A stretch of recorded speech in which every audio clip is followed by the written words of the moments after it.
Mbak Maidina, kalau kami baca dari 300-an pasal ini mungkin tidak bisa kita utarakan semua, tapi menurut institusi Anda, ICJR Mbak ya, ada berapa pasal yang dianggap kontroversi? Mulai tadi dianggap membelenggu advokat, kemudian kewenangan jaksa yang tadinya fokus ke koruptor, ditarik hanya fokus pada pelanggaran HAM dan yang lainnya. Yang paling dominan, yang paling krusial yang harus kita bahas malam hari ini, terlebih dahulu yang mana Mbak Maidina? Terima kasih Mas Andro. Sebenarnya ini saya dari CJR tapi sebenarnya juga mewakili Koalisi Masyarakat Sipil untuk Pembaruan KUHAP.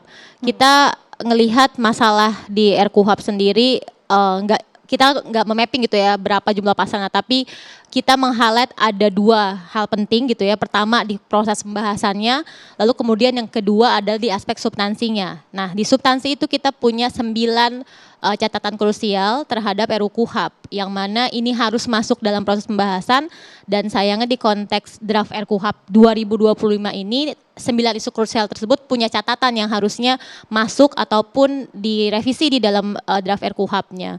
Nah pertama saya mau highlight proses pembahasannya itu sendiri gitu, bahwa kita apresiasi teman-teman Koalisi Masyarakat Sipil apresiasi bahwa sebenarnya di DPR sendiri pun sudah cukup melibatkan kita di awal proses pembahasan. Kalau kita lihat kan dulu di Januari 2025 Pak Habib sampaikan bahwa proses pembahasan KUHAP ini dimulai dari nol karena merespon KUHP baru punya KUHAP. Nah di saat itu di Januari kita memang sudah dilibatkan gitu ya, kita intens diskusi kami gitu ya, Institute for Criminal Justice Reform ketemu juga dengan Badan Keahlian DPR untuk kasih rekomendasi kami gitu ya, bahwa kita punya rekomendasi RKUHAP versi masyarakat sipil berserta dengan naskah akademiknya. Nah kita intens diskusi juga dengan BKD, lalu kemudian ke komisi, lalu juga pada proses itu teman-teman dari YLBHI, Yayasan Lembaga Bantuan Hukum Indonesia, di akhir Januari juga diundang untuk memaparkan rekomendasi masyarakat sipil soal RKUHAP. Nah tapi ada yang kami punya catatan bahwa itu di akhir Januari, lalu kemudian di 18 Februari tiba-tiba ada paripurna untuk mengusulkan RKUHAP jadi pembahasan jadi usulannya DPR, dan berarti kan itu temponya sangat singkat ya, dari 23 Januari ke 18 itu hanya sekitar 2 minggu, dan di proses itu pun sudah ada draft full. Nah tapi kita tidak punya akses waktu itu, tidak ada draft yang secara utuh dipublikasikan. Kita kemudian dapat draft 17 Februari, lalu kemudian berkembang menjadi draft 20 Maret. Nah pas kita cek juga di draft 20 Maret ternyata ada banyak catatannya yang tadi yang soal 9 materi krusial. Nah hal yang paling mendasar adalah di draft Maret 2025 ini kami ngelihat gitu ya, bahwa kita punya kan sejarah pembahasan RKUHAP sebelumnya di tahun 2013, di tahun 2014. Nah yang mana ada draft RKUHAP 2012 yang berusaha sangat progresif lah untuk memperkenalkan fitur-fitur baru di dalam hukum acara pidana. Yang saya mau highlight misalnya adalah ada fungsi yang namanya pengawasan pengadilan atau judicial scrutiny. Nah itu diperkenalkan dengan konsep hakim pemeriksa pendahuluan atau hakim komisaris untuk bisa menguji keputusan penegak hukum, tidak hanya penyidik gitu ya, tapi juga penuntut umum ketika dia melakukan upaya paksa, kemudian ketika dia melakukan semua proses yang akan mempengaruhi hak tersangka atau terdakwa. Nah itu ada yang namanya hakim pemeriksa pendahuluan atau hakim komisaris yang dia memberikan izin terhadap upaya paksa tersebut. Jadi ada assessment izinnya terlebih dahulu untuk upaya paksa dilakukan. Nah itu salah satu fitur utama di RKUHAP 2012. Tapi kemudian di draft RKUHAP 2025 ternyata konsepsi hakim komisaris, hakim pemeriksa pendahuluan itu dihapuskan di dalam RKUHAP 2025.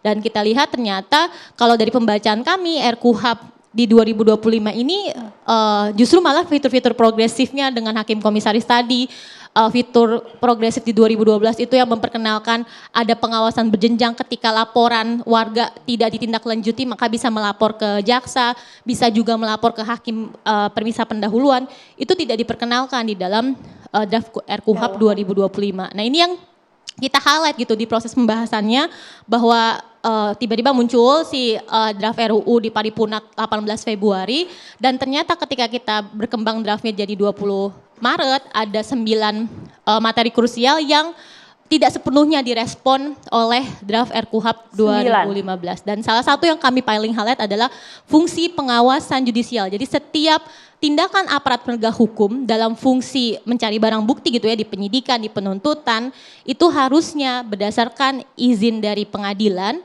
dan setiap ada pelanggarannya itu sebenarnya adalah objek yang bisa diuji di pengawasan pengadilan tersebut. Sebelum masuk ke 9 rincian itu kita boleh ke HPP tadi ya, Hakim Pemeriksa Pendahuluan yang dihapuskan dalam draft RUU KUHP. Sepertinya catatan dari Bang Fredrik bisa langsung disampaikan, Bang Fredrik. Silakan Bang Fredrik. Langsung disampaikan soal HPP dulu Bang sebelum lari kemana-mana.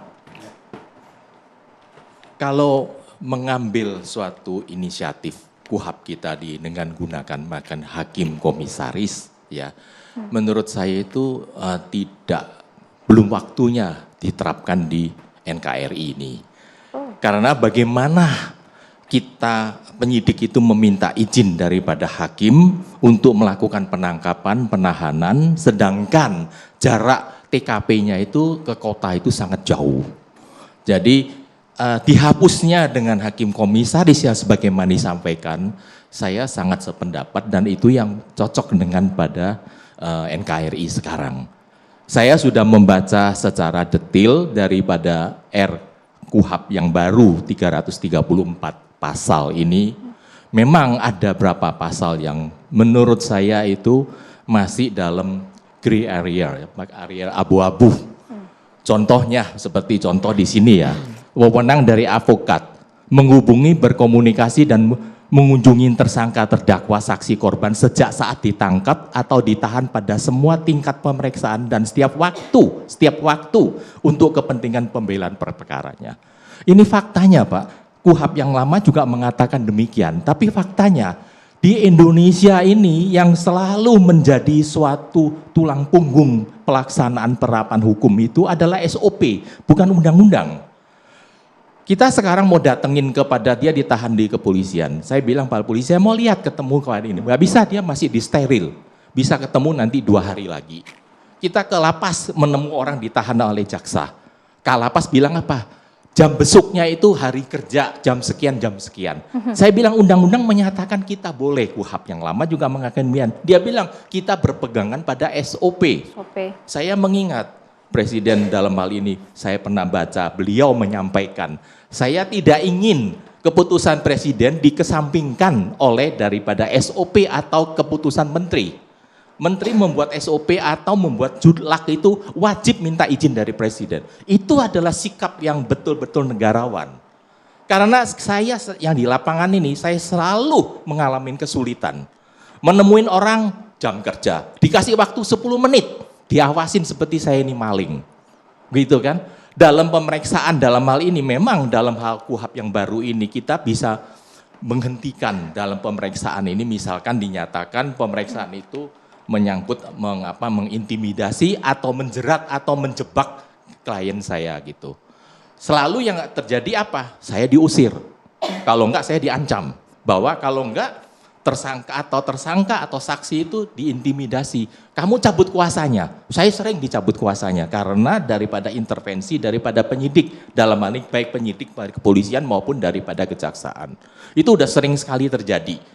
Nah, dari sini saya melihat kan seperti contoh dalam hal ini bahwa KUHP di sini menyatakan bahwa advokat dilarang memberikan keterangan di luar persidangan. Kalau pasal ini ada teman-teman yang mengatakan bahwa kita dirampas haknya, tapi menurut saya itu justru wajib diterapkan. Karena Kenapa? apa? Masalahnya Pak, saya kalau diwawancara oleh media seperti Mbak wawancara saya pasti menjelaskan dalam sudut kacamata saya. Sudut kacamata sebagai pembela. Sedangkan sudut kacamata pembela itu otomatis kan saya akan lebih banyak membela kepentingan daripada yang saya bela. Sehingga dalam hal ini akan menggiring opini publik. Apalagi kalau saya punya nama atau saya disenengin oleh media-media, itu opini saya bisa bentuk opini seperti yang terjadi pada kasusnya yang di Cirebon. Bukankah itu hak dan juga tentu media akan cover both side? Nah, menurut saya kita memberikan keterangan pada saat telah ada putusan. Itu yang tepat. Atau pada saat pembacaan dakwaan kita bisa mengatakan dakwaan jaksa ini tidak tepat. Sampai di sana Tetapi dulu tidak mungkin. bisa menjelaskan sampai mendetil karena ini akan mempengaruhi opini. Oke. Kalau saya pribadi saya setuju dengan Itu secara pribadi. Oke, sampai di sana. Bang Saur. Bung Saur, Anda termasuk yang sepakat atau tidak sesama advokat nih? Kita mulai dulu definisi advokat itu. Dalam undang-undang advokat adalah seseorang yang memberikan jasa di dalam dan di luar pengadilan. Ketika kita bicara KUHAP, kita pasti kemudian mengitu namanya Integrated Criminal Justice System. Apa itu Integrated Criminal Justice System? Mulai daripada penyelidikan, kemudian penyidikan, penuntutan, dan sampai ke dalam putusan. Artinya adalah konsekuensi ketika seorang jasa daripada seorang advokat mau tidak mau dia memberikan katakanlah pendapat hukum. Cuman problematik begini, Andro Maria, definisi yang sering dipakai oleh para advokat yang menurut saya tidak tepat adalah kata pembelaan. Tidak ada itu di undang-undang advokat. Yang adalah memberikan jasa hukum. Artinya adalah seorang advokat memberikan jasa hukum pasti ada landasan hukumnya. Nggak mungkin enggak. Nah menurut saya justru disitulah kemudian keadilan itu didapat. Misalnya, tidak ada namanya seorang jaksa penuntut umum sama sudut pandangnya dengan seorang katakanlah kuasa hukum. Pasti berbeda. Ya. Karena seorang jaksa penuntut umum adalah menuntut seseorang dengan bukti-bukti yang dimiliki supaya apa didakwakan tersebut terbukti. Sebaliknya adalah sebagai seorang kuasa hukum, melihat satu perkara tentu dari aspek subjektifnya berdasarkan objektif apa alasan hukum, itulah kerja-kerja advokat. Nah oleh karena itu konsekuensi karena kita advokat, yang saya bilang beri jasa hukum, jangan kita pakai pembelaan, karena toh kalaupun itu bebas, itu atas nama keadilan. Ingat Mas Andro, Mbak Maria,